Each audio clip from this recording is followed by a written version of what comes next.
Basic English Grammar Part 1.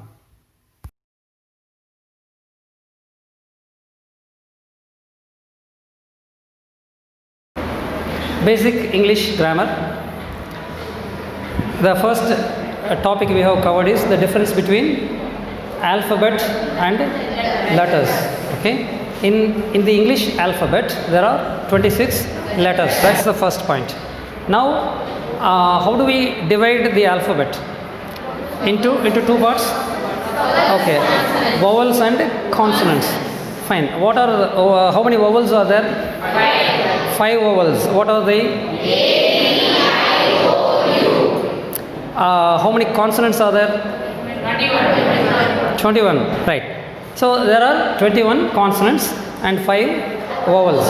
Are you talking about letters or sounds? When you say that it is 5 plus 21, you are talking about only the letters, not the sounds. Because we have said that there are 26 letters, not sounds. How many sounds are there? Yes. 44 sounds. That's right. There are 44 sounds in English. Those 44 sounds, if you know, only then can you speak English well. So if you want to speak English well, you have to be good at pronunciation as well.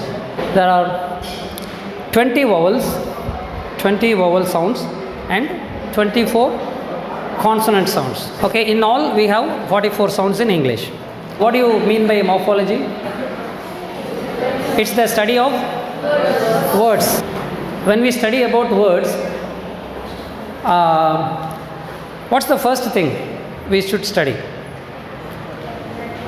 Letters? Okay. About a word, if you know a word, what are the things you are supposed to know about that? There are at least 4 things minimum you should know about a single word. What are those? In order: spelling, pronunciation, parts of speech, meaning. Okay, then if you know about the usage of a word, it would be better. Okay, at least 4 things you must know. So whatever words you know, are you confident that you know the spelling of the words and the pronunciation of the words? You have a vocabulary. What do you mean by vocabulary? Knowledge of words, that's all. Now we are going to study about words. Okay, we will have some knowledge about words. So we are going to improve our vocabulary. So you already have vocabulary. So in your vocabulary there are words. What are the first 2 things? Spelling and pronunciation. Spelling and pronunciation. So now let me check it. Do you know the spelling of pronunciation?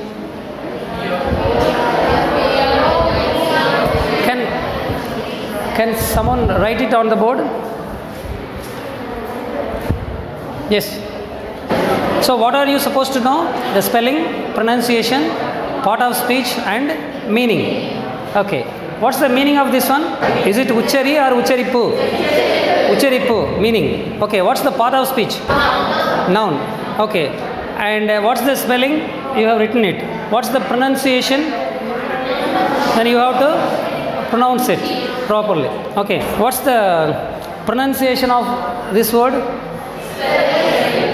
Is it right? Okay. The spelling for this word is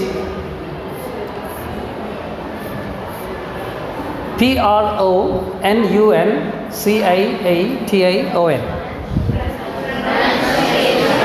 So this is pronunciation, right?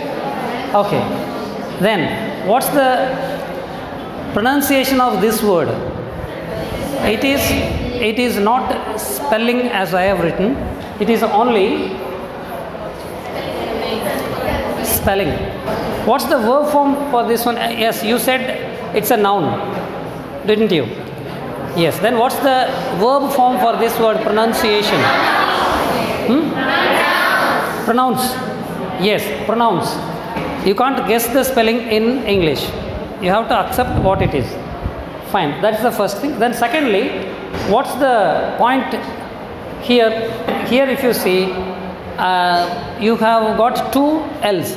Okay, it means this is called consonant doubling. Consonant doubling, right?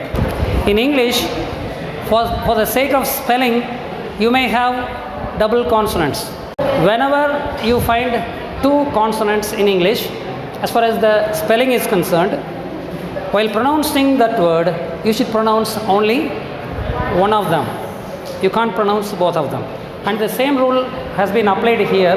That's why I left out one ill, I have kept another ill. So it's spelling. Can you hear me? Okay. Yes. Are you all listening to me? Fine. Now my question is, what was the first question I asked you? Can you hear me? That was the first question. The second question was, are you listening to me? Right? So these are the two questions I asked you now. Right? Can you analyze these two sentences? Are they statements or questions? Questions. Okay. I asked you a question with a rising tone. Can you hear me? This is the rising tone, so it is a question. And secondly, I have changed the word order. That is, instead of you can, I have changed it to can you. So it shows it is a question. It's not a statement, right? Then the second point, are you listening to me? Is it a question? Yes. That's because are you, instead of you are, I have changed the order to are you, so it is a question. And secondly, I used it with a rising tone. That's called a rising tone. Now I'll show you the difference between a rising tone and a falling tone. Okay. Are you listening to me? Are you listening to me? Is it a question? But I used the same words, but it doesn't sound like a question. What's the difference between a state verb and an action verb? Can you listen to me? And are you hearing me? Now the sentences are wrong. Hear and listen both mean the same. What's the meaning of hear or listen?